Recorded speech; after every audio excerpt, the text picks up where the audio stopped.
গেছে। ভাই একবার সিআইডিকে ফোনটা করি। অভিজিৎ, দয়া, কোথায় জুতো পেলে আমাকে বলবে। ওই স্যার জুতো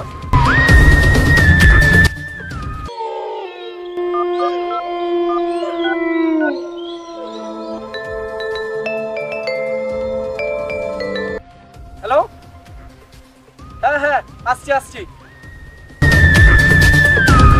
অভিজিৎ, দয়া, চলো অনেকদিন তো জুতো কুড়িয়েছি, একটা কাজ পেয়েছি, কাজটাকে সন্ধান বাই করবে। চলো দাঁড়াও, আমাদের অ্যাপাচিটা লাও, জুতো আমাদের হাতে থাকে নাকি?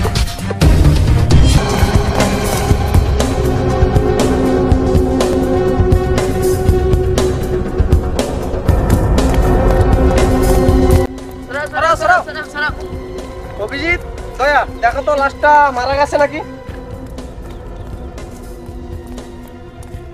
মারা গেছে স্যার। দয়া, তুমি আবার লাশটাকে চেক করো তো। লাশটা অনেকদিন মারা গেছে, ওটা গন্ধ ছাড়ে। ঠিক আছে, লাশটা যখন অনেকদিন পড়ে আছে, গন্ধ ছেড়ে গেছে বলছো, গব্বর সিংকে ফোনটা করতে হবে। অনেকদিন তো ফোন লাগানো হয়নি, ছাগল চড়াচ্ছে নাকি? গব্বর সিং। হ্যালো, হ্যাঁ এখানে একটা লাশ পড়ে আছে, অনেকদিন হয়ে গেছে, একবার আসুন তো। ঠিক আছে।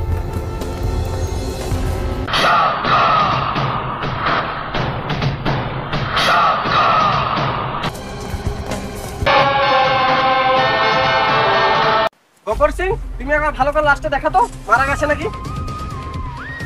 অবশ্যই হাত গ্লাস গুলো পড়বে, আমাদের পক্ষে সুবিধা, এটা প্রমাণ পাওয়া যাবে। ঠিক বুঝলে দয়া, কেসটা হ্যান্ডেল মেরে দেখতে হবে।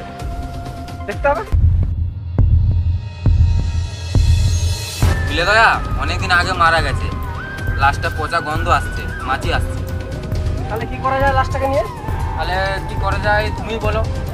লাশটা অনেকদিন হয়ে গেছে বলছে, লাশটা গন্ধ ছেড়েও গেছে, এক কাজ করে চলো লাশটাকে গুম করতে বললাম।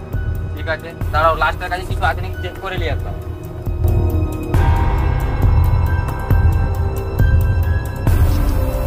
মোবাইল, বুঝলে অনেকদিন ছাগল চড়িয়েছি, অনেকদিন বাদে একটা মোবাইল পেলাম, আমি তো মোবাইল নিয়ে নিলু। তুমি একটা কাজ করো, বুটগুলো খুলে দাও। এসিপি বর্ধমান বুট চুরি করবে? হ্যাঁ কিছু হবে না। ঠিক আছে, করে নি। বুঝলে গব্বর সিং, এসিপি বর্ধমান কারো বুট চুরি করছে বলে তুমি কাউকে বলবেন না। না কাকু বলবো। স্যার তাহলে আমরা কি করব? তোমরা লাশটাকে গুম করে দাও।